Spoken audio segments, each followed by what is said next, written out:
Subcommittee will come to order. I want to welcome everyone to today's hearing on the fiscal year 2020 President's budget request for the Department of Defense, Science, and Technology programs. I'm pleased that for the first time in many Congresses, we have the highest S&T leadership from the Department providing testimony.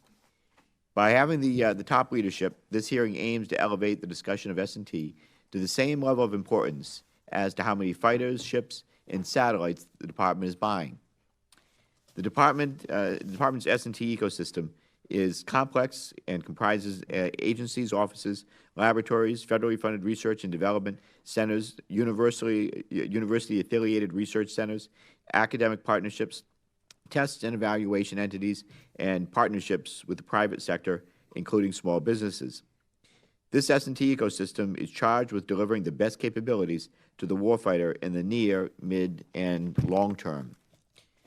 For such an important portfolio, the FY20 President's budget request totals $14.5 billion, which is only 2.7% of the Department's base budget and only 3.2% above the FY19 requested funding level. Adjusted for inflation, the FY20 request is only 1% higher despite the increasing cost escalation of highly specialized technical labor like scientists and engineers with advanced degrees and PhDs. To say it another way, normalizing for inflation and labor cost escalation, this S&T budget has effectively been shrinking for years. And this is the budget that must lay the groundwork for today, for our future technological edge in the next 10 to 20 years. I also want to point out that unlike the shrinking of the S&T request, the Department's FY20 investment in advanced component development and prototypes funding grew by 5.8% from the FY19 request, or by 27%. Although I strongly support efforts to get new technologies across the Valley of Death into the hands of our service members as soon as possible, we must be cognizant of the fact that we must also invest in the long-term basic and early-stage applied research that will allow for revolutionary advancements down the line. In the past 3 National Defense Authorization Act alone, Congress has granted almost 24 authorities to improve the Department's S&T workforce, facilities, and infrastructure to champion in-house innovation for the future of force modernization, warfighting, operational concepts, and acquisition. I remain disappointed that many of those authorities have been going underutilized or unused by the Department. This is also hard to reconcile with the National Defense Strategy, which highlights long-term strategic competition with China and Russia and the need for unparalleled national security innovation base. It is no secret that China is stealing our intellectual property to further their objective to be a research and engineering powerhouse and compromise our warfighting edge. Make no mistake about it. However, China is not the only nation conducting these types of activities. China is, though, one of the few state actors that has coupled such tactics with considerable investments and resources behind a national strategy that involves a whole-of-government effort and leverages society to promote indigenous innovation. Yet, the President's budget request decreases S&T and R&D funding across the executive agencies, including the Department of Energy's Office of Science and the National Institute of Standards and Technology and the National Science Foundation. If the U.S. is to remain a global leader in technology, we cannot simply play defense. We must also play offense. Investments in science and research and other development efforts across the whole of government are necessary and vital to maintaining a technological edge. So, beyond the R&D specific funding, we must also invest in STEM education, programs that develop junior talent into future tech leaders and implement policies that promote a sound economic, political, and strategic environment on U.S. soil where global collaboration, discovery, innovation, and public institutions and industry can thrive. I recognize that the open dialogue and debate of academia can be an anathema to the secrecy we rely on in the Department of Defense. But we must also recognize and embrace the competitive advantage our free society gives us to out-innovate and develop better products faster than anyone else in the world. Setting ourselves apart from our strategic competitors also means abiding by our American values and keeping our policy as or more developed than the technology itself. Functional work for the current understanding of artificial intelligence done in the 1950s and 60s was funded by DARPA and the Office of Naval Research and aided by the convening power of universities. Now, we've been working on this technology for over half a century. Yet, in the John S. McCain FY19 NDAA, Congress had to create a National Security Commission on Artificial Intelligence to expedite the policy, strategy, and implementation plan that absolutely must be thought through for our nation to effectively and ethically use these capabilities. For AI and for each of the other 7 rapid technological advancements outlined in the NDS, I'm looking to the Department to lean forward on strategically developing policies on how we should use and deploy those future technologies and how these emerging capabilities will contribute to our new national strategies, our new security strategies. Such effort is especially important with hypersonics and directed energy, which present a myriad of policy and political considerations and challenges. Finally, I must emphasize that we will not attain the technological edge we need if we refuse to take risks in our R&D portfolio and if we do not empower risk takers who are willing to push the boundaries on innovation. I realize that this will not come easily for the Department of Defense because the overriding culture is one of never failing. After all, in many aspects of the Department's mission, failure means people will die. However, in the S&T space, an attitude that conservative means we will never conceive of the technological leaps that will ensure our warfighters never go into a fair fight is incumbent upon the leadership in the Department to avoid perpetuating an overly conservative culture in the S&T enterprise. And I hope to hear from our witnesses today what they are doing to encourage reasonable risk-taking. In turn, so long as the Department is transparent about such failures, Congress, and this subcommittee in particular, must be willing to provide top cover for those that fail fast, fail smart, fail forward, and internalize the lessons learned from those failures.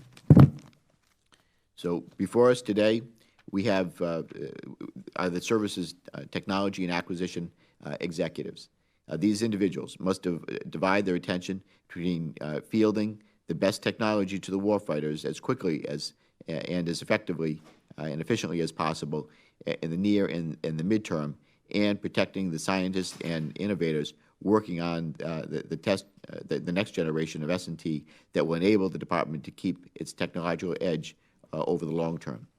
In Section 901 of the FY17 NDAA, Congress split the former Undersecretary of Acquisition Technology and Logistics into 2 and created the Undersecretary of Defense for Research and Engineering to empower Department leadership to drive towards better innovation, advancing science and technology, and reducing risk and tolerance in the pursuit of new technologies.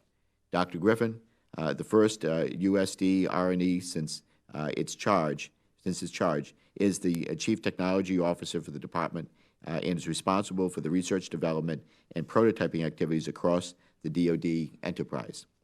He is mandated with ensuring technological superiority for the Department of Defense. Dr. Bruce Jette, the Assistant Secretary of the Army for Acquisition, Logistics, and Technology. Mr. James Hondo Guerts, the Assistant Secretary of Navy for Research, Development, and Acquisition, and Dr. Will Roper, Assistant Secretary of the Air Force for Acquisition, Technology, and Logistics, are the 3 service acquisition executives responsible for executing and overseeing the service's research, development, and acquisition activities. So I welcome you all here today. I look forward to hearing from witnesses on the FY20 S&T request, and note that following this discussion, we will continue to closed classified session following our discussion with representation across the spectrum of the S&T ecosystem the Defense Advanced Research Projects Agency, the Department's laboratories and academic partnerships, the Strategic Capabilities Office, and the Defense Innovation Unit. So with that, I'll now turn it over to Ranking Member Stefanik for her remarks. Thank you, Chairman Langevin, and thank you to the witnesses for being here today. I want to stress how important our investment in science and technology and the innovation ecosystem is to our national and economic security. The National Defense Strategy framed the current security environment as one of, quote, rapid technological advancements that is changing the character of war, end quote. Now, more than any time in recent history, our military superiority is determined by our technological superiority. We are entering a new era of strategic competition where our ability to harness the power of our innovation ecosystem is being challenged by our adversaries. I am concerned that our S&T investments represent an alarmingly small percentage of our overall defense budget and a shrinking percentage of our total RDT&E budget, and at the same time that our adversaries are significantly increasing their S&T spending. While I am encouraged by the Department's investment in near-term advanced component development and prototyping, this cannot come at the expense of DOD's investment in our future.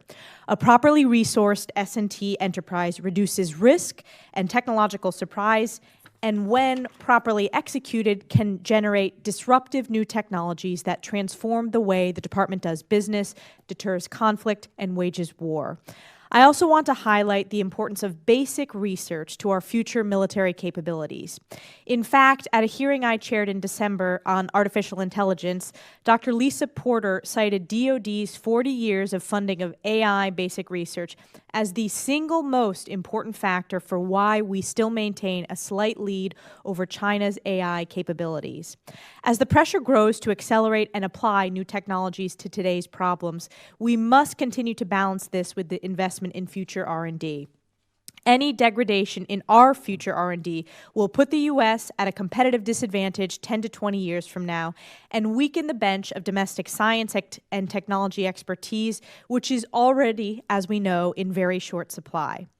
Now more than ever, our science and technology enterprise plays a strategic role that is fundamental to our national and economic security. We must invest in it, and we must also protect it.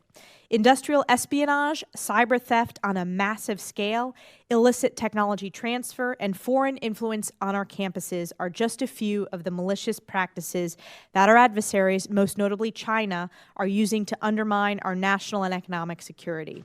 Our universities, service laboratories, research and development centers, and pioneering small businesses are particularly vulnerable in our democratic and open society.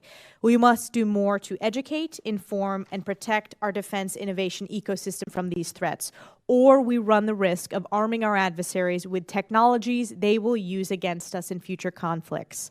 Finally, we cannot allow our own bureaucracy to constrain the services from acquiring new technologies or the talent needed to implement these breakthroughs. Congress has made strides over the last several years to provide flexibility to the Department in hiring, funding, and sustaining our science and technology enterprise. I'm particularly interested in understanding how these authorities are being utilized and what more we can do to improve our defense innovation ecosystem. Thank you again to our witnesses here today, and I yield back to the Chair. Thank you, Ranking Member Stefanik. I want to thank you for your remarks, and we'll now hear from our witnesses, then move to the question and answer session. With that, I'd like to now recognize Secretary Griffin for an opening statement.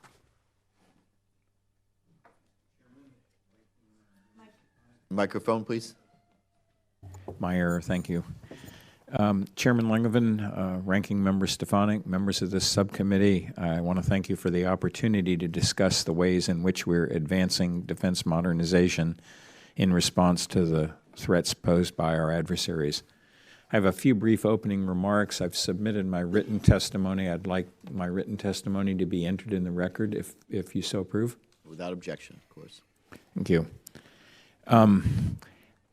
I don't have to explain to this committee the threats that we face from Russia and China.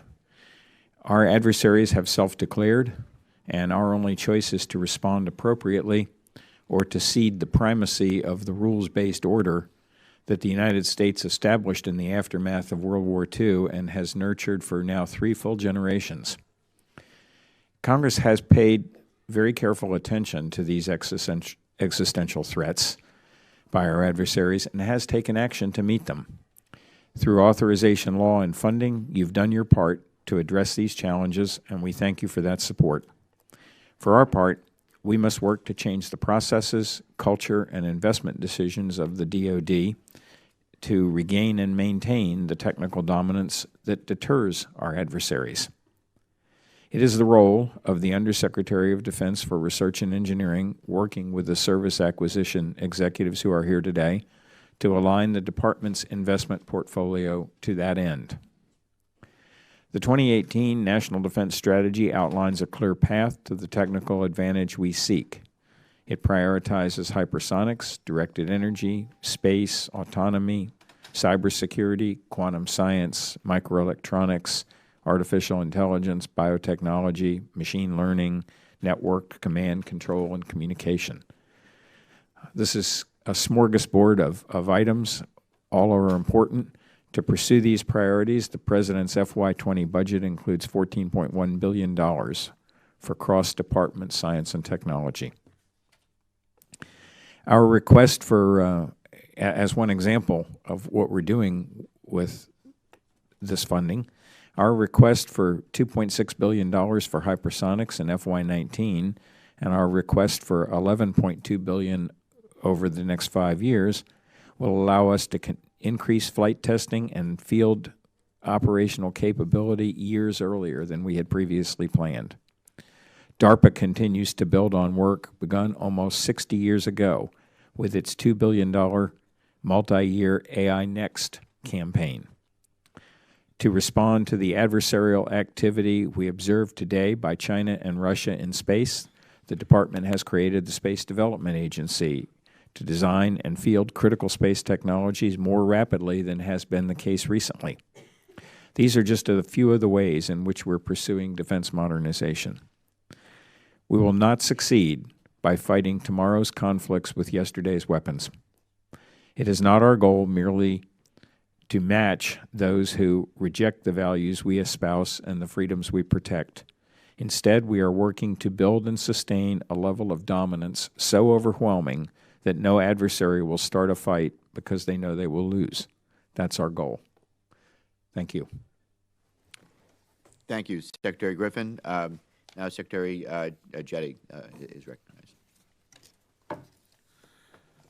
Chairman Langevin, Ranking Member Stefanik, and distinguished members of the subcommittee, thank you for the opportunity to appear before you to discuss the U.S. Army's program for science and technology for fiscal year 2020. The subcommittee's vital role in supporting Army S&T ensures the U.S. Army shall continue to modernize to meet future readiness requirements and counter emerging and future threats. As Secretary Esper discussed in testimony Tuesday of this week, Army Futures Command was formed to define the operational vision for multi-domain operations, identify the technology requirements near, mid, and far, and to provide management of the technology enterprise.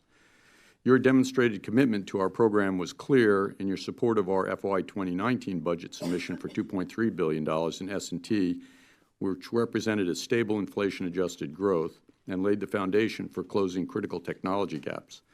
Congress added $1.3 billion, allowing us to advance even further and faster as we focused on those technologies outlined in the NDS, some of which Dr. Griffin just mentioned, which will provide a decisive overmatch. Thank you for your support, and thank you for passing the budget in time for the fiscal year. The Army's FY20 budget request for $2.4 billion S&T again remains inflation growth protected. Approximately 83% is aligned with the Army's 6 modernization priorities focused on maturing technology, reducing program risk, developing prototypes to better define affordable and achievable requirements, and conduct experimentation with soldiers to refine new operational concepts. The Army's 12,000 civilians and scientists are critical assets in identifying, developing, demonstrating technologies, and leveraging more commercially based research and executing military-unique research. Through NDAA authorities, we have implemented a number of efforts to build, enhance, and retain our workforce, for which I would also like to thank you. The Army relies on its laboratories to foster innovation and help transition basic research. The laboratories directly support military operations through various services and limited product development and production. State-of-the-art facilities are imperative to the success of the Army, basic, applied, and advanced technology development and research. Chief among the reforms is the new intellectual property policy, which fosters greater communication with industry, researchers, and entrepreneurs early in the process, clarifying our data requirements, and I would say addressing some of the concerns of protecting the IP. Having patents and IP myself as a small entrepreneurial business owner only a year and a half ago, I know the important role IP plays in the ability to leverage the broader spectrum of cutting-edge technologies out there. With great support from the Secretary, we also are focusing on talent management in both our military and civilian workforces. Our labor system, our laboratory system has been leveraging those authorities you provided to recruit and retain top talent to keep the Army on the cutting edge. Grants, when combined with such efforts as open campus and industry outreach programs, have expanded the pool of exceptional talent to include 18 Nobel Prize winners and most recently the 2018 Nobel Prize in Chemistry, Dr. Francis Arnold. The Army continues to benefit from the many additional programs and has extended its outreach to non-traditional partners. Thank you again for strong support for the Army's programs, the authorities you provided, and the opportunity to discuss Army S&T. I look forward to your questions. Thank you, Secretary Jette. Secretary Guerts, you are recognized for 5 minutes. Chairman Langevin, Ranking Member Stefanik, and distinguished members of the subcommittee, thanks for the opportunity to appear before you today to address the Department of the Navy's science and technology efforts and how they support both the national defense strategy and, more importantly, our sailors and Marines. It's a really exciting time for our science and technology ecosystem, and it's truly my honor to be here to represent all of them with you today. I have a few brief opening comments, and then I request my full statement be entered into the record. Without objection.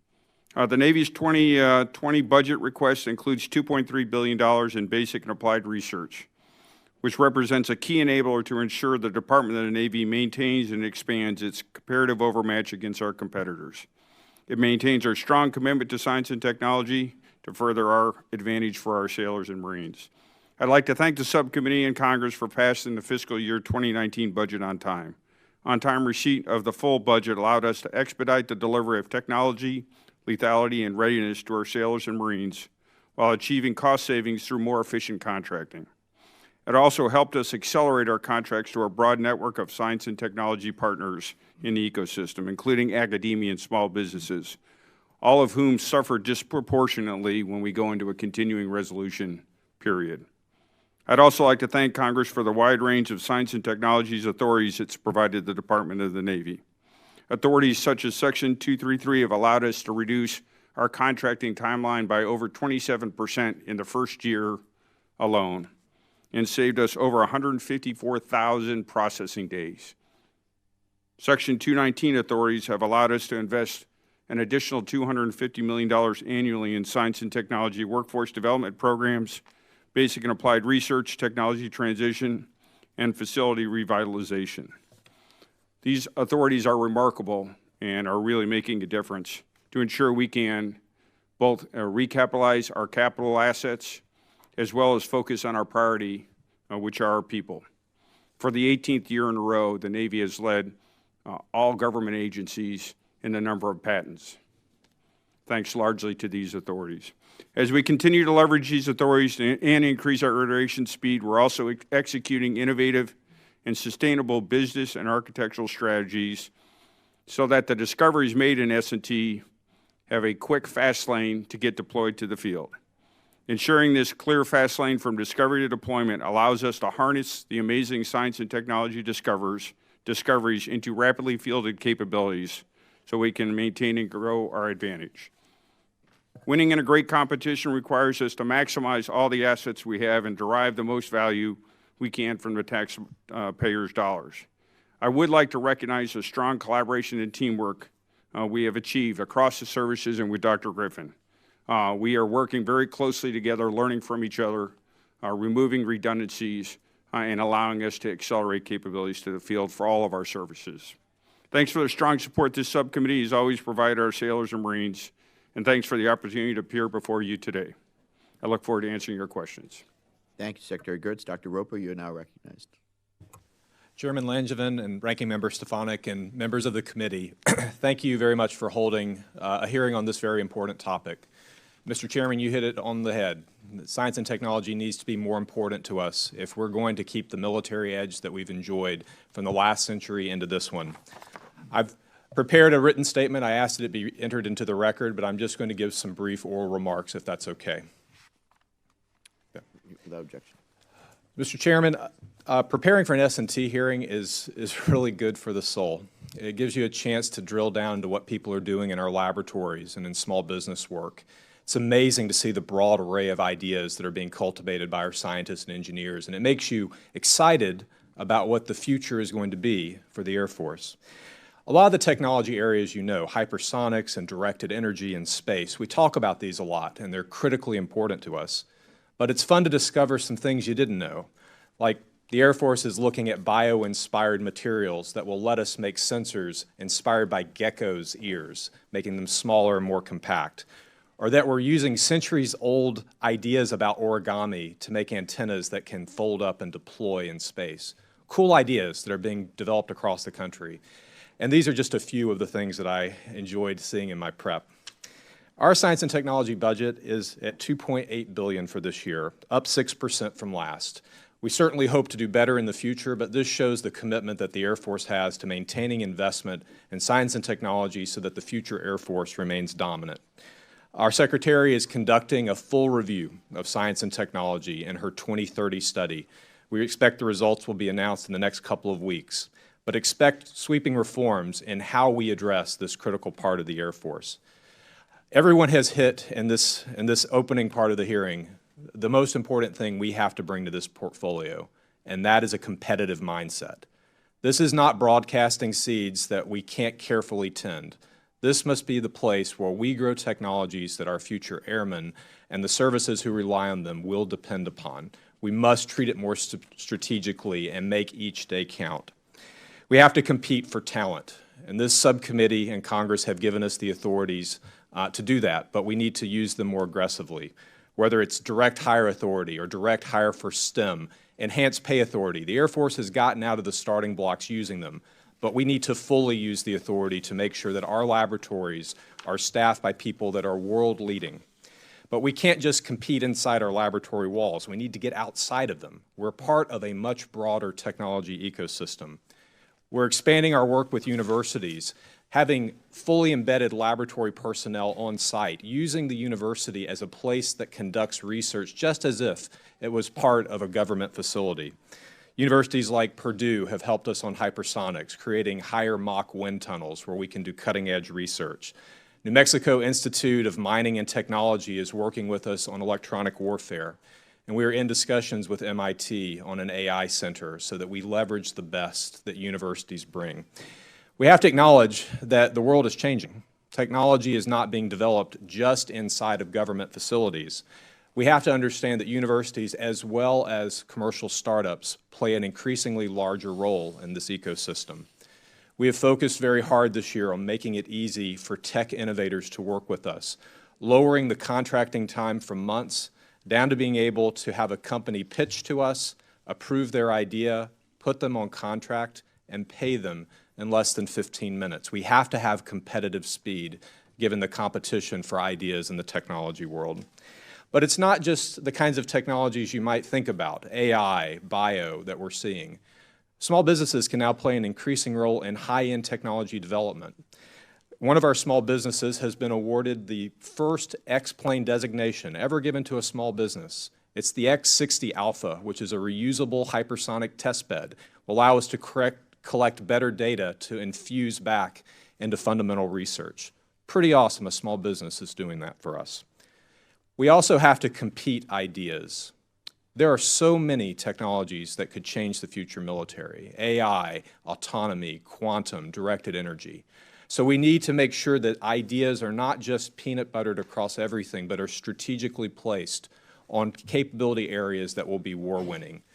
We've created new programs like Skyborg to make artificial intelligence real, not just a laboratory demonstration, fieldable, usable AI.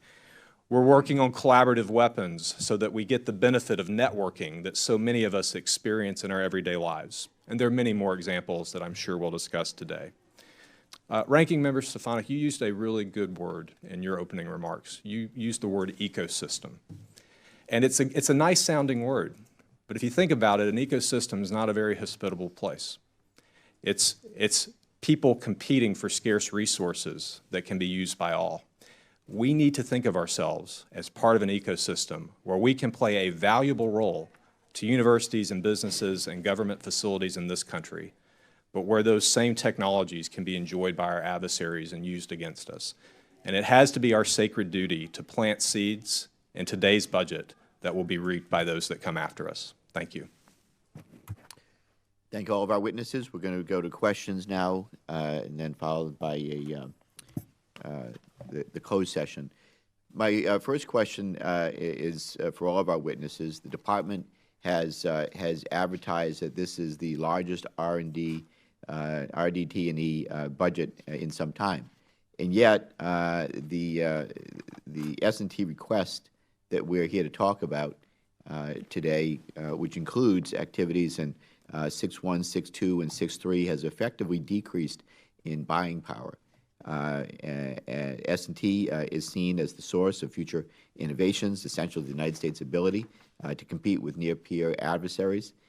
If adjusted to account for inflation and highly skilled labor cost escalation for scientists and engineers, then if you look at it, the department has been on an overall downward trend in its S&T budget.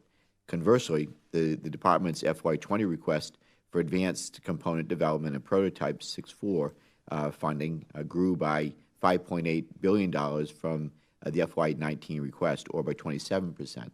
So I'm certainly a supporter of prototyping and risk-taking, but we also need to invest in our future science and technology. So given the new challenges on the horizon and the promise of powerful emerging technologies, why should we be effectively decreasing investments in DOD S&T?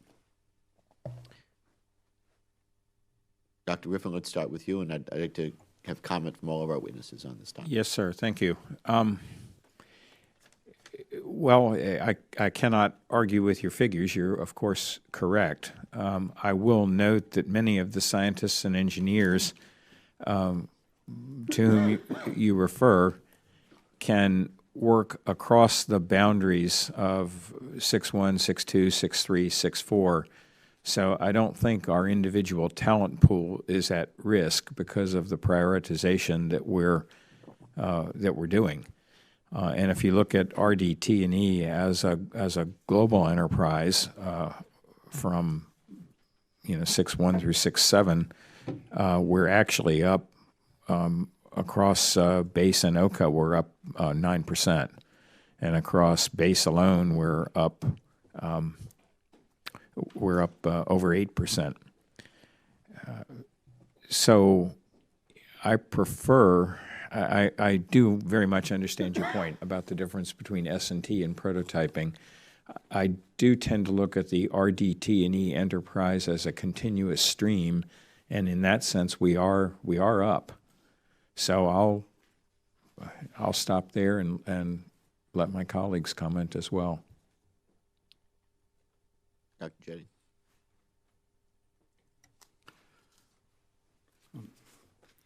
Mr. Chairman, our objective in the Army has been to make sure that we have taken the money for 6.1, 6.2, and 6.3 and adjusted it for inflation and these inflationary factors in salaries and those type of things, and then try and make sure that we keep that at least at a level playing field.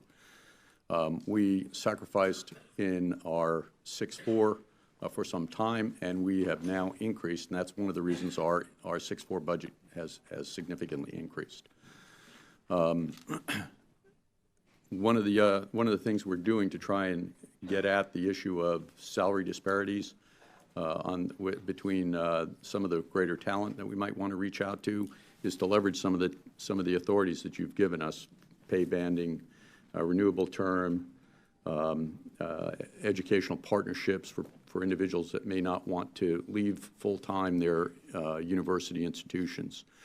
So rather than try and purely obtain the talent on a full-time basis, we can leverage other methodologies. So we think at this point that we've been able to structure our overall budget to keep ahead of the loss of talent. In fact, we think we have a good talent pool going, and particularly with some of our outreach programs, over 240 universities that we work with. We think that we're also bringing in a number of interns and direct hires. It appears at this point, though, I would say our talent pool is pretty stable and sound. Secretary Guerts. Yes, sir. Absolutely a critical point.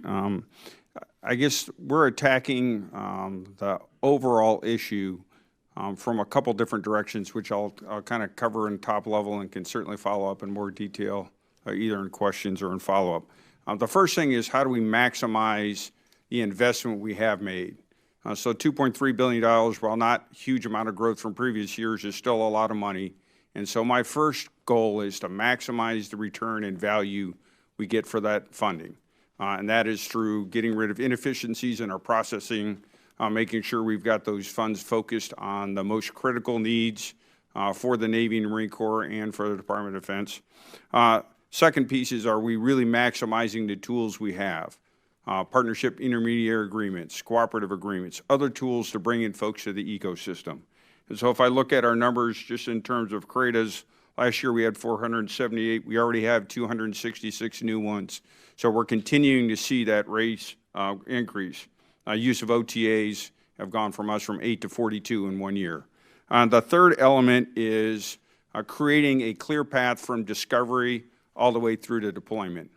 And so we've reorganized the back end of our R&D portfolio to really focus on two things: future naval prototypes, which is a path in terms of getting that S&T pipelined into the programs of record so we can get it into our acquisition programs. And then also innovative naval prototypes, things where we don't have requirements yet, ideas, things we want to challenge, take high risk, and move that into the system. Creating those pipelines then really leverages that 6.1, 6.2, and these other agreements with industry to give them a clear path to the sailors and Marines we have. And then finally, it's boldly experimenting, boldly and relentlessly experimenting in allowing that basic research, that applied research, to get in the hands of a sailor or Marine as quickly as possible.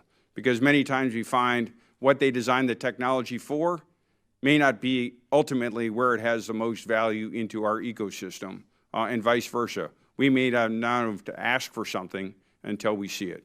That's how we're really trying to get at maximizing that investment. As we maximize that investment, we'll continue to look at adding more as the years come.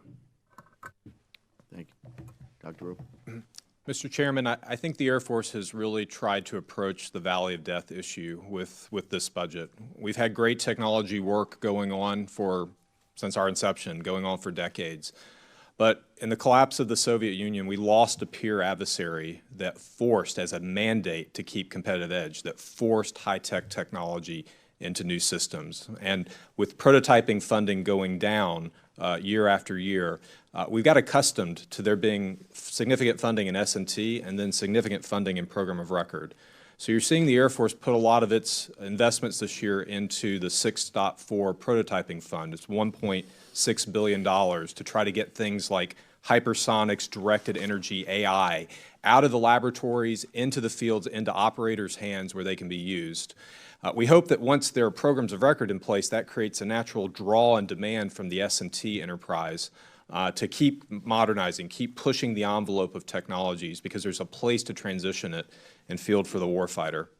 I expect that over time, as we get a lot of the mature technologies out of our research lab, and I would also like to recognize a lot of our important innovation partners. DARPA, SCO, and DIU are here today. We take the best ideas where we find them, and we want to make sure that we have the funding in place for prototyping to make sure that we can apply them to mission.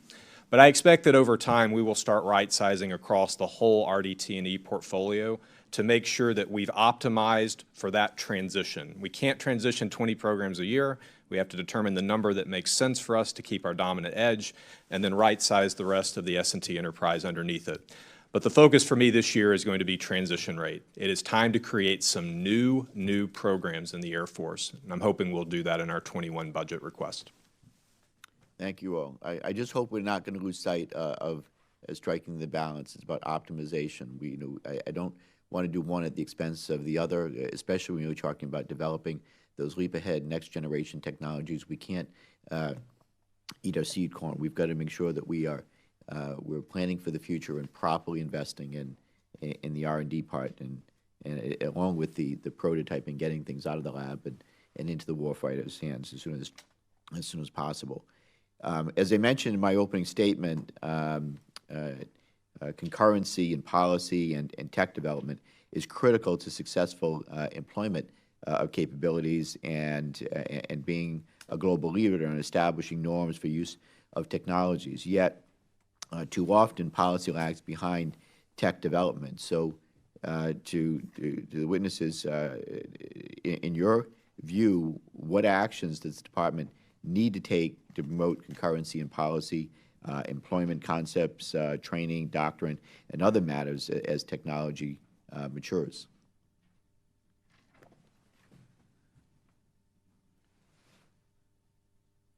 I guess I can start. One of the things we're trying to do on the research and engineering side of the House is to work more closely with the Joint Staff as they plan execution concepts.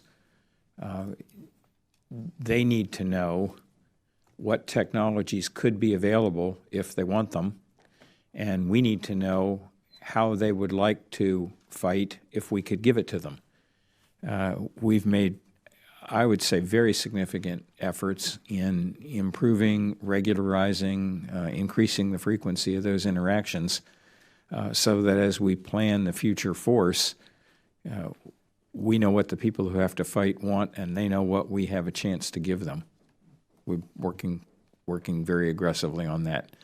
To that end, in fact, just to pick one arena, in that of directed energy, we recently started a program to put a high-energy laser on a littoral combat ship. Initially, this will be a demonstration. If it works out well, we can take it to the next step. But it's time to get these systems out of the laboratory and into the field, and that's where we're going. Anyone else care to comment? Yes, sir. I think the way we're approaching it, to Dr. Griffin's point, in my experience at SOCOM, the faster you can get something in the hands of the warfighter, the faster you can understand where you have the real practical policy implications and start working your way through that. So efforts like our Sea Hunter, where we autonomously transited from San Diego to Pearl Harbor and back with a DARPA developed product that the Navy is now working on, is a great example. As Dr. Griffin said, getting lasers, we're putting a 150 kilowatt laser on the Portland this summer. Get it out in the hands of the fleet, let them experiment. The two other tools we use are innovative naval prototypes. Those are things that we do not yet have a requirement for, but look like they may be disruptive technologies. And we found the faster we can put them out in the field, the faster we understand where those policy pieces we need to work on or where the technology disruption opportunities are. And that's kind of our focus.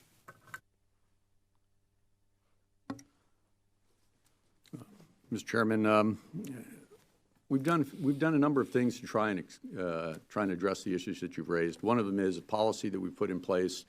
It's commonly known amongst us as the 60/40/80/20 policy. It gives us the freedom where you take 6.1, 6.2, 6.3 money. In the past, often you tried to find a way to link all your funding to something that you're going to do later. The later in the 6.2, 6.3, 6.4, you ended up needing a transition agreement, but you're very formal process. So formal that what it did was it constrained our innovation, particularly at the lower levels, and our ability to look at things that might not be so clearly tied to a current operational need. In our current approach, things like 6-1 money is 100% optional. Just give me a good reason why we're doing it that might have military utility. You don't have to tie it to an existing program or a defined need. The same type of approach for 6-2 is somewhere in the ballpark of 50-50. 6-3 starts to get it closer to 80-20, and 6-4 tends to be something that we're trying to get focused against a particular outcome. This way, it gives us a little bit of a structure, but it assures some freedom on the part of the developers to be able to think outside the box and outside of the current requirements. We've done a couple of other things I think that are important. One of them is we have the Army has established the Army Futures Command. The objective of the Army Futures Command is to do a from stem to stern integration of the concept. I've got operational concepts. I'm looking for technologies, and I want the technology development community to then influence the operational concepts. So it's a spiral type of approach to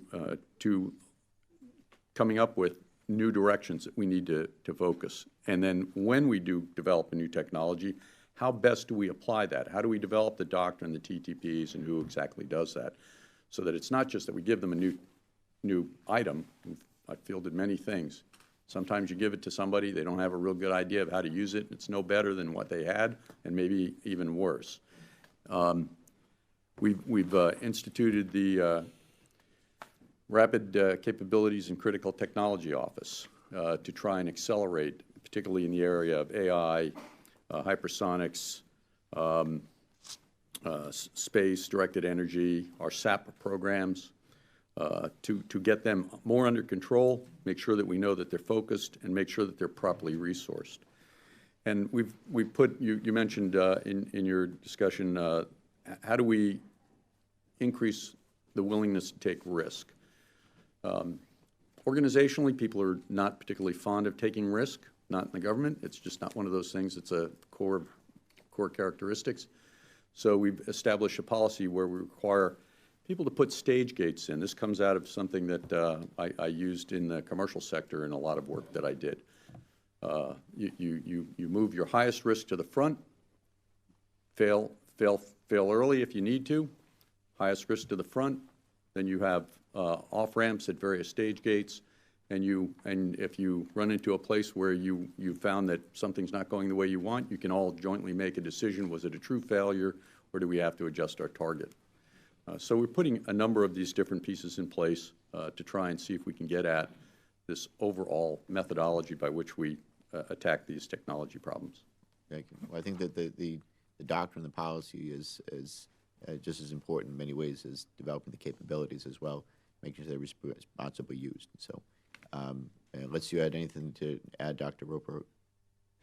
I think most of my colleagues covered it, Mr. Chairman. I'll just say briefly, in addition to trying to tackle the valley of death issue and create a gradient from the lab to the field, we are working hard to turn ourselves inside out.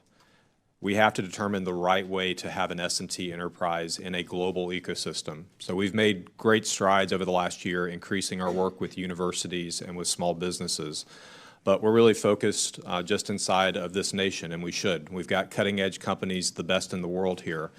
But it's going to be increasingly important to think about how do we play a role in the global ecosystem as technology is developed everywhere. If it can be developed by a company in country X, it can be used by anyone.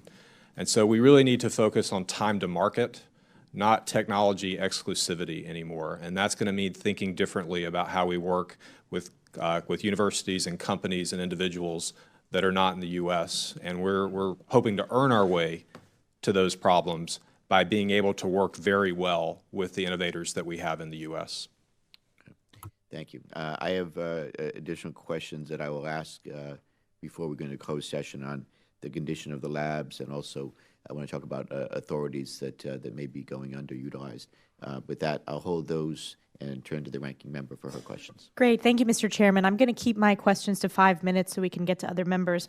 My first question is for Dr. Griffin. Last year when you testified before this committee, you highlighted that there were over 500 separate artificial intelligence projects within the DOD.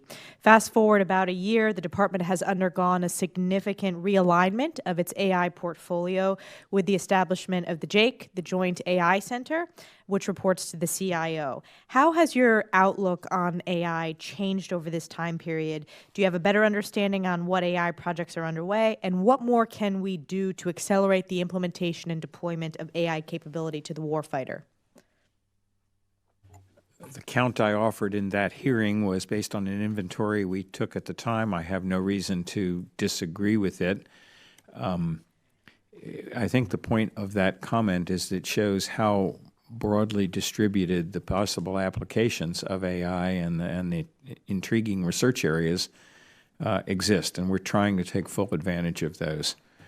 Let me just clarify my question. It wasn't to say, is that the number still today? It was more to say that we've shifted from having a lot of different programs to a more comprehensive approach and a joint approach in terms of how do we learn the lessons across DOD and centralize it in a hub and spoke model through the JAIC. Okay, thank you. That helps. The Joint AI Center under the CIO has as its task the taking of research efforts which have proven to be successful or look like they could be successful in the near term and apply them to urgent or existing, I won't say just warfighter, but urgent or existing challenges of the operational community. Everything from reforming business practices to pulling targets out of ISR data to signals out of clutter, et cetera. The other focus, and I believe that Lieutenant General Shanahan, who heads that activity, working for Mr. Deasy, our CIO, I think he's all in. I think the people in the center are all in on doing this. On the research and engineering side, we have the task of bringing those tools into being.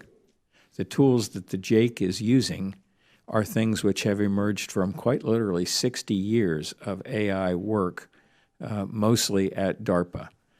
Now, as it happens, when you move into the closed session, you have those experts with you, and I am not one of those. I'd urge you to quiz them. At the R&E level, we are trying to make sure we're covering the whole field, from research to today's applications. So that's one of the modernization priorities in the National Defense Strategy. As you may know, my deputy, Dr. Porter, and I have organized the research and engineering establishment around those priorities. The core of our organization is an assistant director for each of the NDS modernization priorities.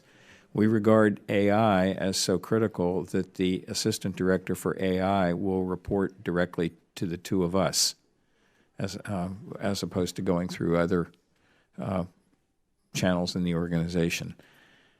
Again, the goal is so that we have right in our front office a holistic knowledge of what's going on in AI across the department, but more importantly, across the entire field, because the U.S. government expenditures in research on AI, while extraordinarily significant, are by no means the total suite of such expenditures. Let me stop there. Thank you for that. I have 1 minute left. Mr. Guerts, shifting gears here, additive manufacturing is increasingly becoming an important transformative capability across the services, and the DOD recently announced the investment of $60 million of RDT&E in the Digital Manufacturing and Design Innovation Institute to continue to transform digital manufacturing.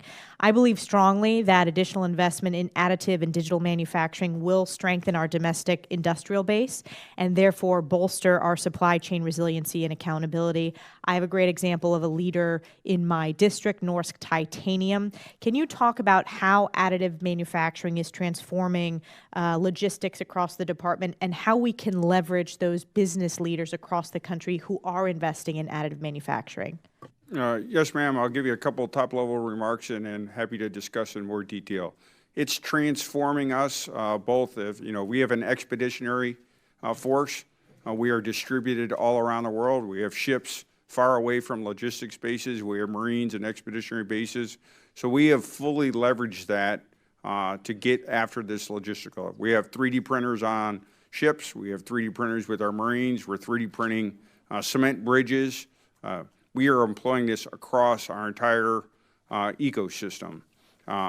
And we have really, I would say, spent a lot of time on how to get certified parts and describe what parts and what families of parts can be printed locally with 3D printers and working through that whole piece. Very aggressively. Thank you. I want to abide by my time. I'll follow up on that in the second round. Thank you. Yield back. Mr. Larson-Network. Thank you, Mr. Chairman. Dr. Griffin, I took your advice and entered the keywords ITAR-free satellite in my favorite internet search engine, and I found a synonym knowledge-free policy. And it gets to your point in your testimony about the U.S. removing itself from the marketplace. By withdrawing much of our own industrial base from the global market, we restrict the competitive environment for our own domestic firms, which over time has the effect of eroding the technological advantage we want to protect. Those are your words from your testimony.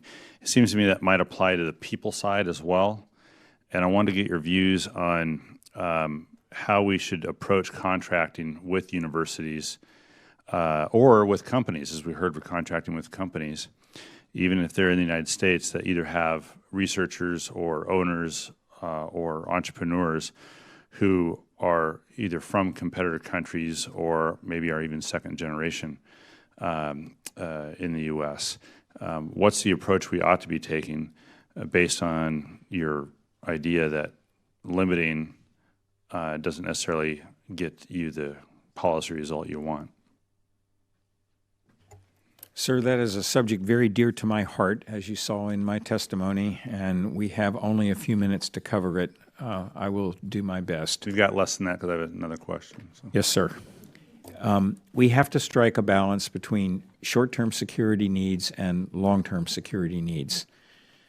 The United States got where it got, which is the world's global power still, by unfettering our innovators, by being a place where other innovators wanted to come and stay, by allowing the free movement of capital and ideas to the maximum extent possible. There are absolutely things we need to protect. I am not naive about that. I am, in fact, paid to know what our adversaries are doing. That said, we need to define the smallest possible areas around which we erect high walls in our industrial base, and for the rest of it, we need to let the competitors compete in the belief that our nation will prevail. So if I could stop you there, we Yes, tend to apply that principle to things. It applies equally to people, sir. Apply to people, yeah. Mm-hmm. It applies to people. Now, I just the other day signed out a clarifying memo on how we are going to handle grants from the DOD, what we are going to know about the people who are working on those grants. That is a not insignificant topic. But our goal has got to be to attract the best and the brightest to our country and to keep them here. You've laid out in one of your paragraphs in your testimony to address the leakage of leading-edge IP from our academic institutions. We need more counterintelligence resources. We need to educate our universities of threats of industrial espionage and ensure they employ the best practices to protect sensitive research. Does the DOD have a specific program to educate universities and other elements of academia on best practices, on counterintelligence? Are we active in that regard? We are working that as I sit here, sir. We have a DOD-wide protecting critical technology task force led by Air Force Major General Murphy. My piece of the organization is the executive secretariat for that. We have been and will continue to have conversations with university administration about what to do and what to protect and how to go about it. While I am in favor of the maximum, of fostering the maximum amount of competition we can arrange because of the benefits I believe it brings, I equally believe that we should be very aggressive in searching out and punishing IP theft and espionage. In fact, if we stop trying to protect every single thing we might want to protect, that will allow us the resources to go after those individuals and those efforts which are targeting our IP. So you're currently not taking a one-size-fits-all or an approach where you're cutting off universities and research 100%. We are not doing that, nor do we want to cut off foreign student enrollments 100%. We want to look for the bad actors and deal with them as bad actors. But withdrawing ourselves from the globally competitive marketplace will, in the long run, damage rather than aid U.S. national security, in my opinion, sir. It happens to be my opinion as well. It may not be the majority opinion, but it's I've never been accused of worrying over much about that, sir. Neither have I. Thank you. I'll yield back.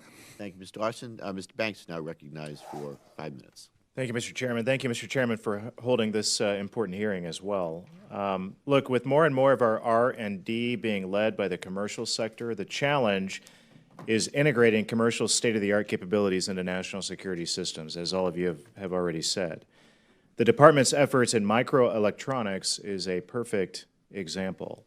The Department's Microelectronics Initiative for National Security and Economic Competitiveness and the Trusted and Assured Microelectronics programs are focused on developing a trusted supply chain of state-of-the-art for our critical national security programs. As you know, the Indiana ecosystem is a significant contributor to that. Our Naval Surface Warfare Center, Crane, and universities like Purdue, who Dr. Roper mentioned a little bit ago, Notre Dame, and Indiana University all support these efforts. So with that, Dr. Griffin, going forward, what do you see as the role of DOD in supporting development of technology areas with national, commercial, and economic impact like microelectronics and 5G? DOD has a continuingly critical role to play in those developments. I've been out to Crane within the last 10 or 11 months. I forget exactly what date. I was blown away by the progress they're making on things that we can't talk about in this hearing. If you pursue that same line of questioning in the closed hearing of DARPA, I think they might offer you some exciting information. But broadly speaking, the DOD has a critical role to play. However, I do have to put on the table that the issue is broader than just trusted pieces of hardware. I'm going to be careful to restrict my comments to those of an unclassified nature, and so those who've heard me offer these examples before will be rolling their eyes and saying, there he goes again, but these are unclassified examples and they're relevant.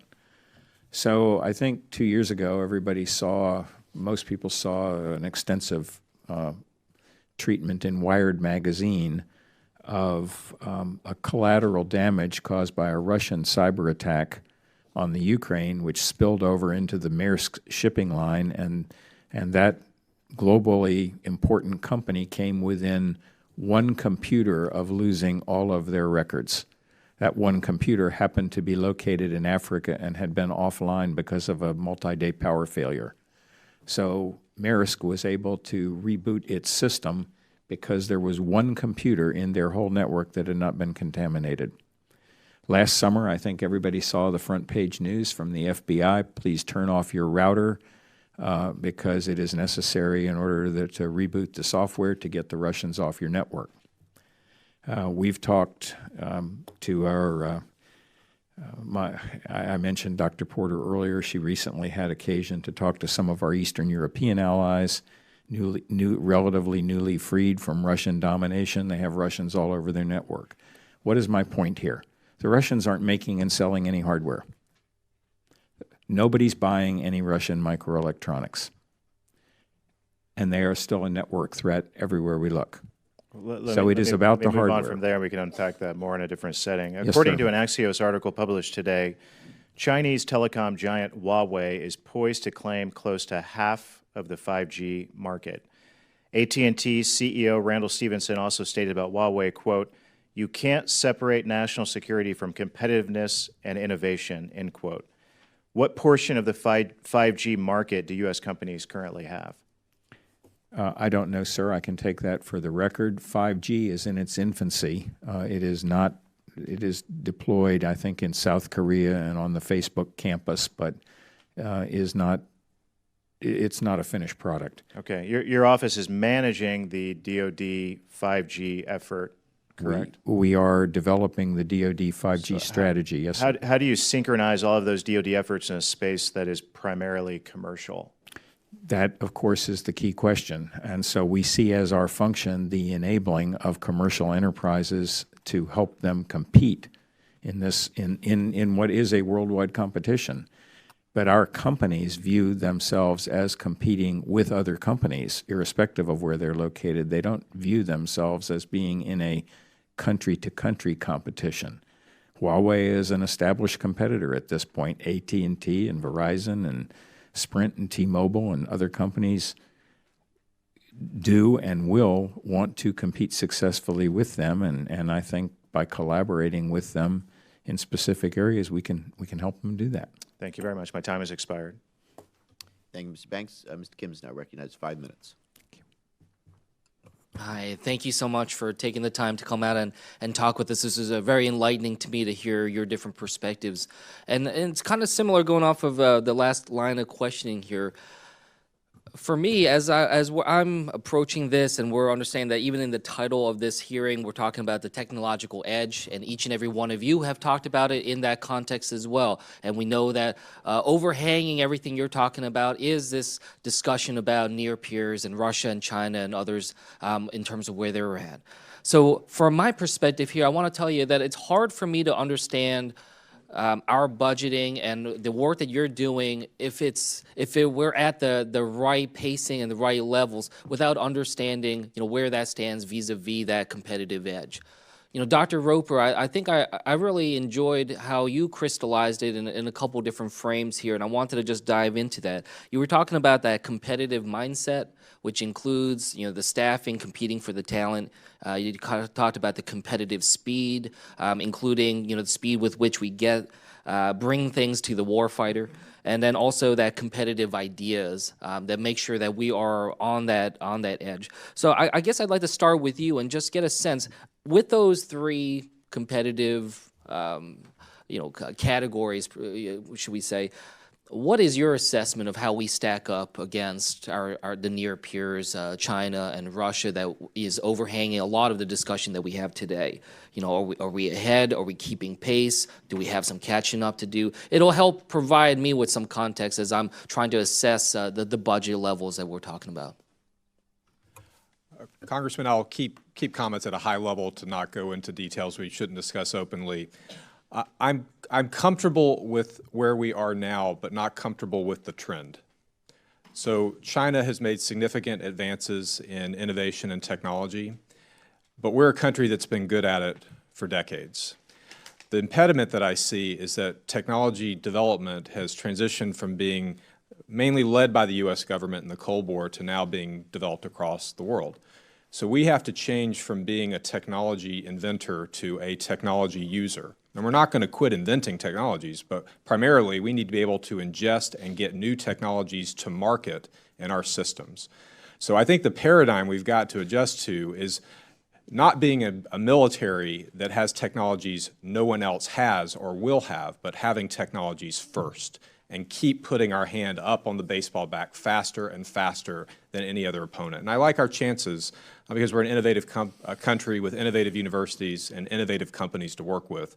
We need to get everyone connected. We need to get the bureaucracy out of the way we do contracting and small business work and get moving.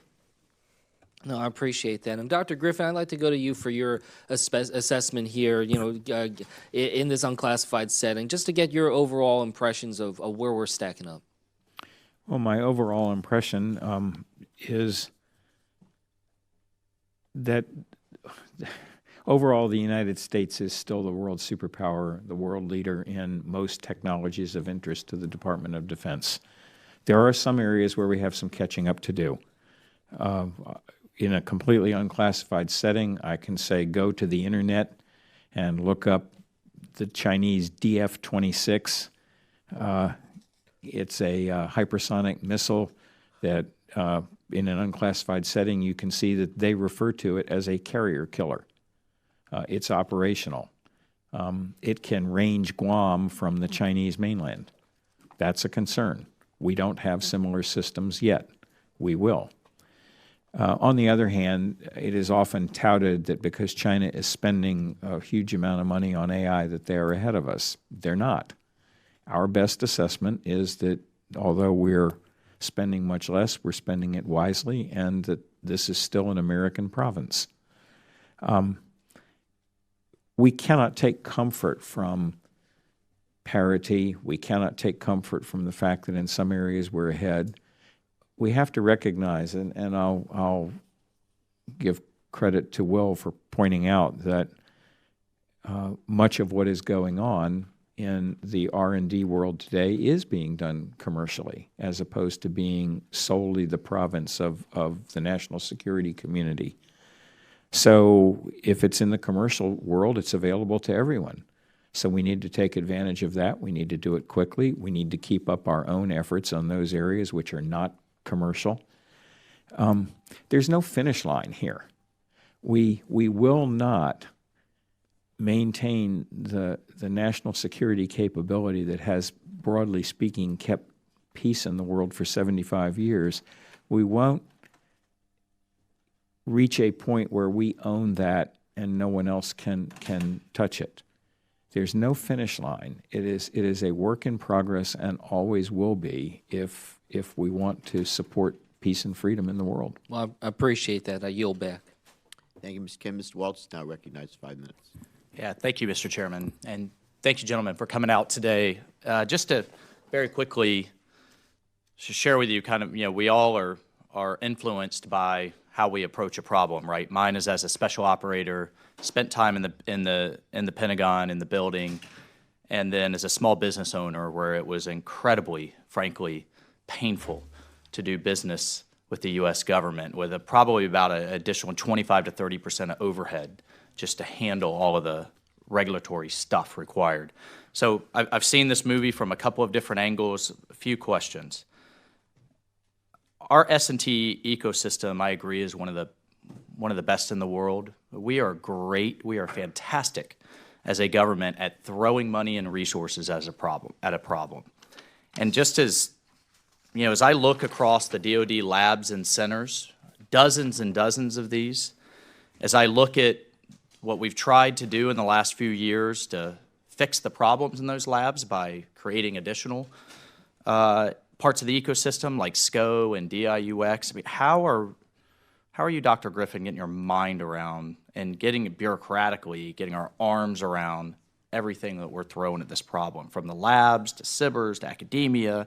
You have stuff that's not even mentioned, like CTTSO, it's SOCOM, DARPA, all of these centers. How the heck do you know what's going on? How is that bubbling up? How are you synchronizing that entire ecosystem? If I have somehow created the impression that I know what's going on, please let me I hope so. Disabuse you of that because notion. We're asking for yet more resources to throw at it. We are, and we're trying very hard to make sure we do understand the overall landscape and that we can address exactly the issues you've raised. I have run 2 medium-sized companies, and one of them was a GPS company some years back, and the company sold GPS navigation products to the U.S. government. Mm-hmm. We also made commercial handheld GPS units, and we also made survey equipment.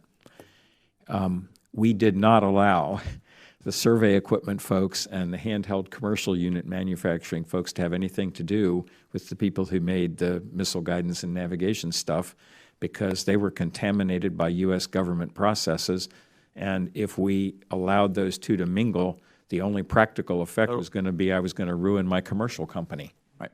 Totally understand the problem. Just I get your point. So to that end, sir, we have recently expanded the entire Defense Innovation Unit, its scope and its authority and its funding, because the goal of that group is to offer a low impedance approach to pieces of the commercial industrial base who could be but don't think of themselves as defense contractors. That's one of the things we're doing. Oh, that's great. So I would just leave with you. I've a few other questions. We just have to be very careful. We do it across the government. It's not blaming anyone here. Rather than fixing a problem within our government, we throw additional pieces on top of it. So if you could just submit for the record, it's still not clear to me, SCO, DIUX, the labs, and really what they're doing better and differently. Dr. Roper, you mentioned in the last time we were here, you made a statement that I found interesting and frankly concerning as someone who's been out on the ground the last 20 years, that if we prepared for great power competition, that we would therefore, you submitted, we would therefore be prepared and continue to be prepared for counterterrorism, stability operations. I think if that were the case, we wouldn't have found ourselves scrambling post 9/11, things like JIATO, MRAP, all of those other technologies. As someone who was on the ground, we didn't have what we needed, and often what we did when it arrived, we threw it in the Connex because it wasn't what we needed. I am concerned, and I just would like to know, obviously building things that fly high, fast, and far is very different than understanding culture, language. We have special operators. I know you know this, Mr. Guerts, on the ground in 60 countries. What are we doing? We can't take our eye off that ball, and I'm concerned the pendulum's swinging too far.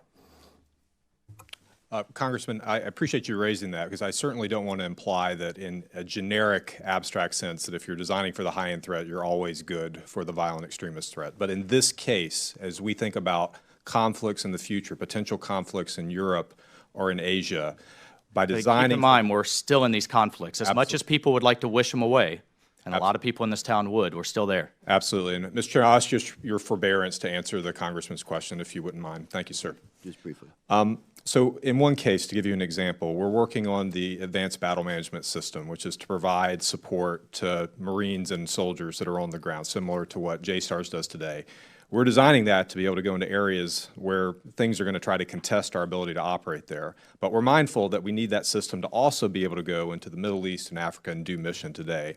So we're very mindful, if we design for the high-end threat, there has to be an offshoot for the uncontested environment. So my statement is a forward-looking statement, not a rearward-looking one. So I appreciate you asking that question, sir. Thank you, Mr. Waltz. Ms. Houlihan is now recognized. 5 minutes. Thank you, Mr. Chairman, and thank you, gentlemen, for coming here today. And I think I join many of the other colleagues who came before me, including our chair, in our concern about the FY20 budget and the cuts that I think are in there for S&T and DOD-related research. Many of the technologies that I worked on when I was active duty in the military are now in the field today. We benefited from investing 20, 30 years ago, and the warfighters of today are reaping those rewards. And it's really important that we continue that sort of effort to be forward-thinking.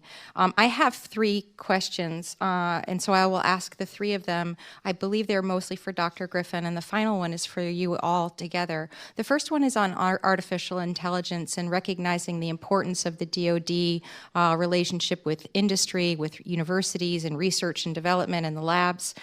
My first question has to do with what you are doing to make sure that we align and better engage basic research and our laboratories and universities in supporting the advancement of AI technologies and initiatives. And so that's my first question, which relates to AI. My second one relates to advanced manufacturing. I was a entrepreneur and an engineer, and about 15 years ago I was in the footwear industry working with 3D technology, working to innovate with printing footwear using 3D printers overseas. And so 15 years later, I'm really still intrigued by supply chain improvements and initiatives that reduce costs for us, that increase our flexibility in our supply chain, and reduce our reliance on foreign manufacturing. And so my second question has to do with what opportunities exist in research and advanced manufacturing that can help transform the DOD and the industrial base, and what research activities are underway to support them to the degree that you can answer that question in this setting. And then my final question for the entire panel actually has something to do with what the chairman introduced with, which he said he was pleased to see the highest leadership here today. And I also am pleased. I'm very grateful to see you here. But what I also see is something different, because what I see is a bunch of white men.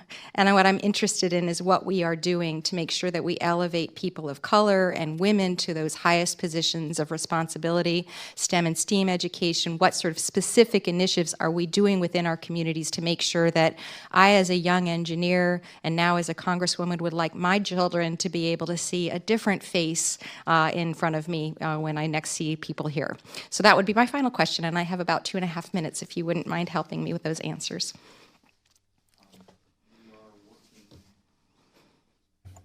We are actively working in AI across the entire industrial base, universities, laboratories, companies. I mentioned earlier that the U.S. government investment in AI is not the biggest dog there.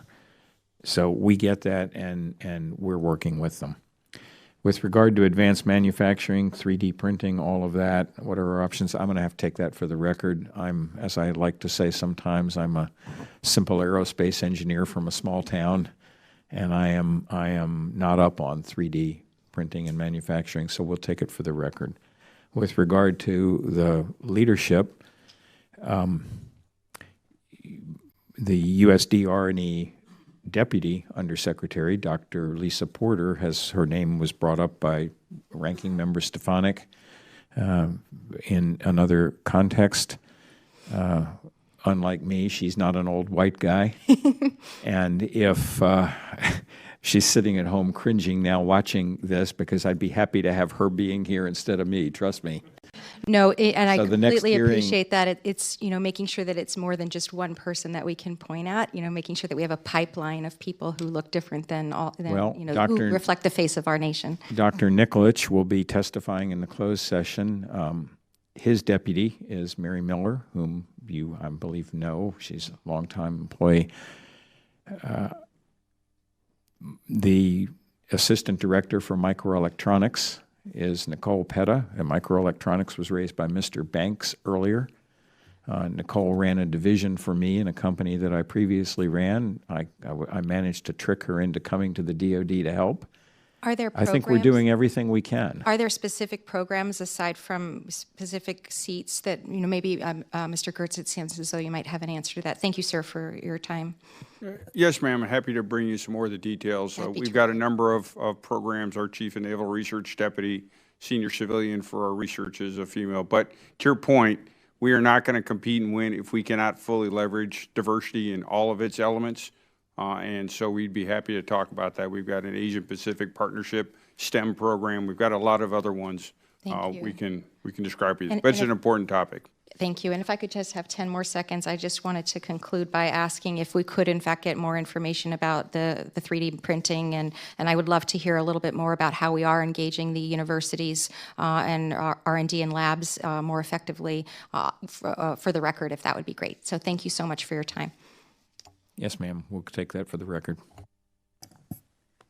Thank you, Ms. Houlihan. Ms. Brown is now recognized. Thank you, Mr. Chairman. Starting on a lighter note, Dr. Jette, great to see you. I will not report back to the Army that you used a naval metaphor, stem to stern, to talk about the approach of the Army Futures Command. Yeah, it's a joint force. I get it. So, so my question, I also have concerns that in the 6.1, 6.2, 6.3 categories where we seem to be, underfunding. That is where we are planting the seeds for the military's future technology. In the 6.4 funding area, advanced component development and prototypes, let me ask you this. What percentage of that prototyping is done inside established systems of acquisition oversight for programs of record, and how much of that prototyping is done outside of a program of record? Any ballpark? I do not know. I will take that for the record. If my colleagues happen to have that at their fingertips, I welcome their answer.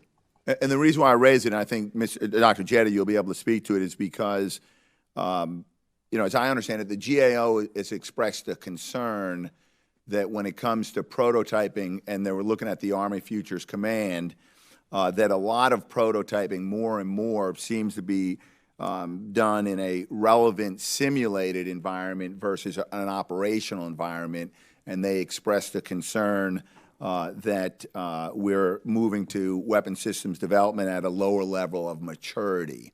Does that have to do with where the prototyping is taking place? Congressman, I think that first, to give you an idea, I mean, the vast majority of our prototyping is done in a controlled approach. So there's a program manager or a lead integrator that's responsible for doing a prototype, and probably on the order of 90-10. So we try to make sure that as we're doing prototyping, it's not just willy-nilly, and that it's also associated with the program, a plan to some success if the program plan is in fact successful. So given that it's not willy-nilly, you still have the difference between a relevant simulated environment and an operational environment. I'm sure you're familiar with the concern that the GAO expressed, and what is the response of the Department of the Army? Well, so I think there are two approaches the Army is taking to that. First, we work very hard at trying to make our simulated environment as close to those characteristics of the actual environment we expect to see or are seeing as possible. And we have organizations specifically designed to do that, and it's part of our test and evaluation master plans that we put together. How close are we to what we need from the operational perspective to make sure that we have actually tested the equipment in an environment that's relevant? So that is a significant part of how we come up with the test plans. The second piece is that we do an awful lot of prototyping. The other 10%, in many ways, we have the Rapid Equipping Force. We answer calls from theater for various types of equipment, and those in many ways also form a variant of a prototype because they're usually small sets, certain missions, certain numbers. We go out, we study how they're doing in the actual operational environment, and then return them. I think probably the other one thing is we have a lot of partners internationally, other countries, who have various issues in their environments, and we work closely with them to try and see how they're using their innovative components early. Let me see if I can just get one more question in. Is there a deal, and again, I always go back to what the GAO kind of recommends or highlights to Congress. Then they're recommending a high-level DOD-wide strategy that communicates strategic goals and priorities and delineates roles and responsibilities among DOD's prototyping and innovation initiatives. They claim that there is not such a strategy. What's your response to that? Is there an overarching DOD-wide science and technology strategy that delineates roles and responsibilities? And is it in writing? I guess the best I could tell you, sir, is that from the R&E Undersecretariat, that's a work in progress. Okay. The National Defense Strategy has been referred to here on several times earlier. That is our guidebook for what modernization should look like. We're trying very hard across the department to reorchestrate our development portfolio in line with those modernization priorities. We are judging new programs according to whether they fit within this priority scheme or not. Not that they can't be funded even if they don't, but that certainly is a relevant fact. We're trying to realign our S&T and portfolio and right through our DT&E to fit what it is that the nation's overall defense modernization strategy supports. We're not done yet. The NDS was released 14 months ago. And will that, and Mr. Chairman, just one follow-up. The end result, will that be a work product? Will that be a document that can be reviewed and evaluated? I think we will be able to put together the end products from a number of these different areas and bring them to you if you wish, sir. I don't believe we're I'm not working on preparing one document which summarizes all of it in one place. Okay, thank you, Mr. Chairman. Okay, thank you, Mr. Brown. We're going to go into if we a brief second round, but I want to start with a question for all of you. According to the 2017 report by the Defense Science Board, most lab directors feel that they are unable to maintain their facilities and infrastructure at a reasonable standard. So I want to know, can each of you please discuss the state of your research labs and how the concerns about maintaining the labs at the standard necessary to conduct cutting-edge research?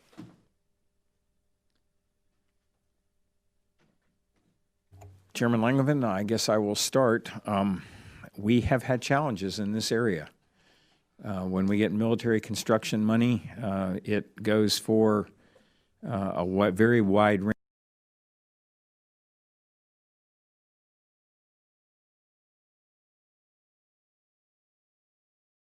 occasion to see in my 13 months in the job so far, I've had occasion to see quite a number of facilities and laboratories which are in the process of being upgraded. I've seen many more which need it, and it isn't happening soon. I think I should stop there. It's a very difficult problem. We don't have all the money for laboratory and facilities upgrades that we would like. We're working on it. We need to keep focused on that. We can't starve off our... I could not agree more, sir.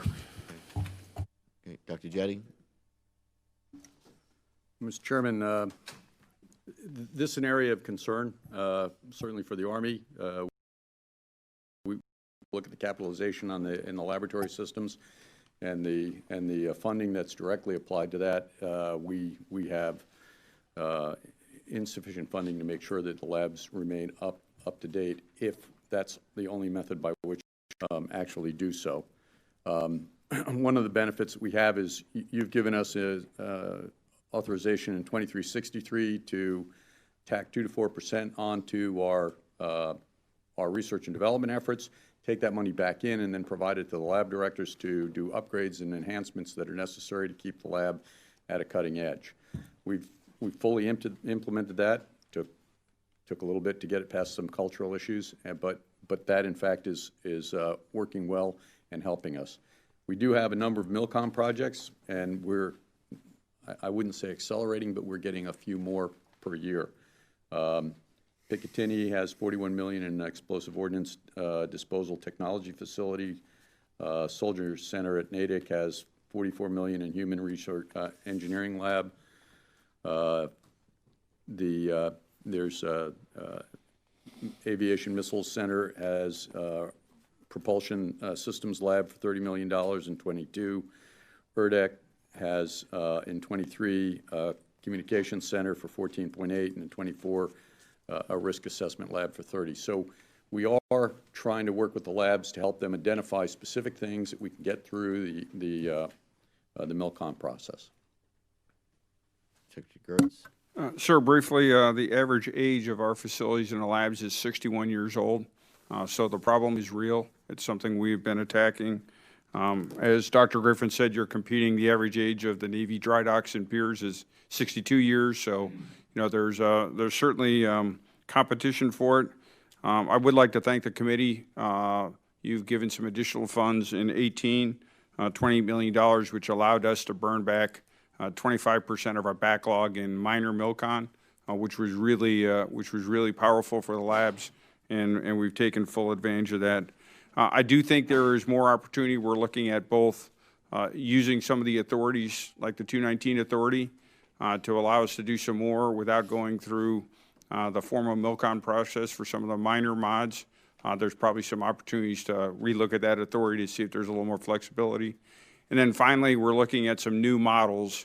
As Representative Stefanik talked about the ecosystem, it's not clear we have to wholly own every one of these facilities. If there's a way we can work with some of our partners and come up with win-wins in terms of joint research facilities and whatnot. So we're just on the front end of that. We are looking at all the available means to take on this problem, because we will not stay relevant and attract talent if we don't. Agreed. Mr. Chairman, I'll say briefly, I think it will always be a systemic problem that modernization of laboratories will have a difficult time competing against MILCON that's for immediate readiness, a warfighter who needs something done immediately. So I'm very appreciative of the authorities that this committee and Congress at large has given us to use RDT&E funds to do minor modernization, minor MILCON, so the Section 219 authority. We've been able to do modernizations at AFRL, about $83 million worth, that would have never made the MILCON budget. I believe these authorities are set to expire in future in 2025, so I would ask to be able to work with you and other members to either extend the authority or remove the cap and potentially raise the threshold of funding we're able to spend. I think it makes sense for modernization of facilities that do science and technology to be funded out of science and technology work. The laboratory is much more than a building. It is a factory for new ideas and technologies, so we should have a different way of working with it. Thank you. All right, thank you all. So I'm going to have state this question, and that I'd like you, for the record, that I'd like to have you respond to that one in this last one in writing. But Secretary Guerts, you've told us that the Navy is leaning forward on FY17 NDAA Section 233, which allows each acquisition executive to waive policies and guidance of the science and technology reinvention laboratories, the STRLs, to allow for the development and implementation of alternative and innovative methods for effective management and operations in your laboratories, warfare centers, and system centers. Your letter from October 2018 mentioned that the Navy implemented 12 management initiatives, including expanded personnel authorities, revised contracting and procurement thresholds, and provided business process relief. To our knowledge so far, you're the only service to use this authority. So from you, I just wanted to ask, again for the record, what kinds of implementation have you already seen in your STRLs with these authorities? And do you have suggestions on how it and any of the authorities given can be improved to facilitate quicker development and delivery of cutting-edge technologies to the warfighter? For Dr. Jette and Dr. Roper, I want to know what is preventing the Army and the Air Force from also taking advantage of Section 233 authorities. And then Dr. Griffin, for you finally, what can you do to better help and incentivize the services to use Section 233 and other authorities to improve lab management and operations? Time doesn't permit for us to get to that these right now in the session right here, but I want those for the record, if you please. With that, I'll turn to the ranking member for final question. Thank you. I wanted to follow up on my first line of questioning, Mr. Guerts, regarding additive manufacturing. You talked about the department's understanding of how transformative this is to many of the challenges we faced. Can you talk about how we can leverage private sector additive manufacturers and use their investments that they've made to benefit the department? Yes, ma'am. Just as a follow-up, we have already declared thousands of parts as 3D printable, certified for use. And so the first easy answer to that is then you go for the first provider who can provide that part at the best price, 3D printed from wherever they live. So I think the first item is getting the parts certified for 3D printed, getting the specifications set for those, and then allowing the marketplace to compete and build those parts for us.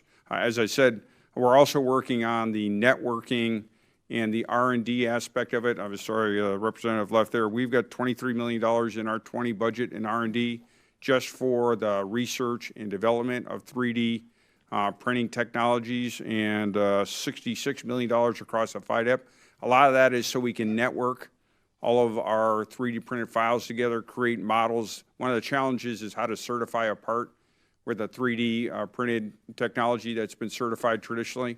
That's where that research is going. So those are two pretty close ones. And then we're the executive agent for a 3D printing center for the government, and we're using that as well to get to practical ways to get that out. And I would comment that Dr. Jette's policies on intellectual property and 3D also play into this. Absolutely. I also wanted to give Dr. Roper an opportunity to comment because I know you've thought a lot about additive manufacturing and 3D printing from your perspective. Did you want to comment on my question? Yes, ma'am. When you're waiting months, sometimes years for airplane parts, you think a lot about different ways to make them. It's making a huge difference already in the Air Force. We've certified broad swaths of parts that can be printed and put on aircraft. We're trying to go after certifying materials and machines so that even parts we haven't thought about can be made and certified and get a de facto airworthiness agreement. We created an entire program executive officer, a 3-star, that is responsible for bringing in innovation into sustainment. Well, that's 70% of our budget, and we're not focusing innovation there. So now we're starting to do that. They've transitioned 3D printing and additive manufacturing and additive repair into our depots. They've done other innovation and sustainment initiatives like predictive maintenance, which is AI applied to maintenance. I think the thing I'm seeing, Congresswoman, is that when you're pushing the fundamental science and engineering, that's something that's not being done in the broader ecosystem. Companies are holding on to their tradecraft, and since we don't own IP in the government, we're publishing everything we're doing and are having companies come to us to try to apply technologies that we've developed to their own individual investments. And I won't say the specific companies here, but I'd be happy to share with you offline. But companies that are working on cutting-edge engines are coming to the Air Force to determine how are we printing high-temperature materials. And the reason that they know to come to us is that we publish our results. So I think the government can play a huge catalyst role in the broader ecosystem for additive just by driving the fundamental technology. And then to Secretary Guerts's point, once we have our processes and certifications in place, we should let the market do its job, which is bring our prices down and get ultimate readiness ups to the warfighter. Thank you for that. In my minute remaining, Dr. Griffin, I wanted to go back to you.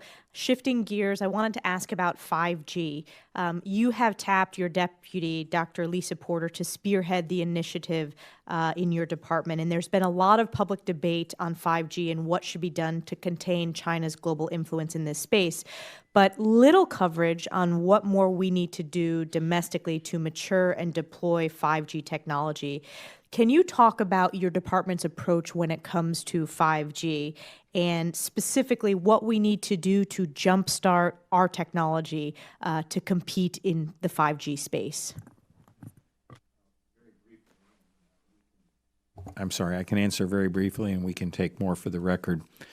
Yes, the R&E establishment in DOD has been assigned the lead for developing a DOD strategy, and as you mentioned, Dr. Porter has the baton for that. What needs to be understood, despite all the hype, is that 5G is in its infancy. Everywhere in the world, it's in its infancy. It encompasses both standards and hardware, and much of that is hardware yet to be developed. The so-called Internet of Things depends upon the routine use of much shorter wavelengths, higher frequencies than is in common practice today. So there's a huge development challenge. There's a huge infrastructure build-out challenge.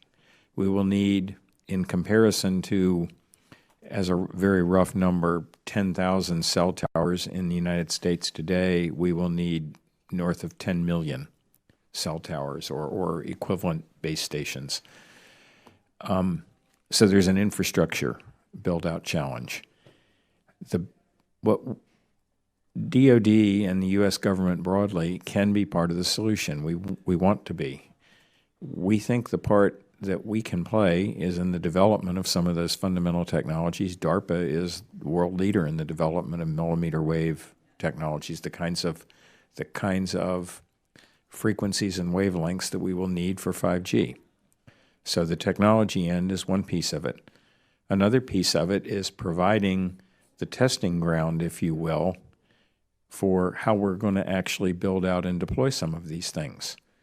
Cybersecurity is going to be an extremely important part of this, and DOD can't afford to use any technology, no matter how attractive, if we can't make it secure. So offering to our developers, commercial developers, government developers, whatever, offering them the geography and the opportunities for experimentation, putting things into practice, prototype systems, without the necessity of gaining state, local, county permits to erect a tower, that could be extremely powerful. So on those fronts, broadly speaking, I think is where our ability to contribute lies. It emphatically does not lie in having the DOD take custody of a national telecoms build-out, infrastructure build-out. That's not the right path. I wanted to just add one comment. You talked about how we can be and we want to be part of the innovation and solution when it comes to 5G. I want to add a note that I think we have to be when this is a global race for 5G technology. And as you correctly point out, the security risks, specifically the cybersecurity risks that come from 5G, it's incredibly important that we have a strategy to mature and deploy 5G technology that meets our security standards. And with that, I yield back. Thank the ranking member. I want to thank all of our witnesses for your testimony today. I ask that you follow up on the questions I had posed at the end, and other members may have questions that they will submit for the record. I ask you to try to get back to us with those answers in a timely manner. With that, thank you all for your testimony and the work that you're doing. This hearing stands in recess and adjourned, and now going into the closed session.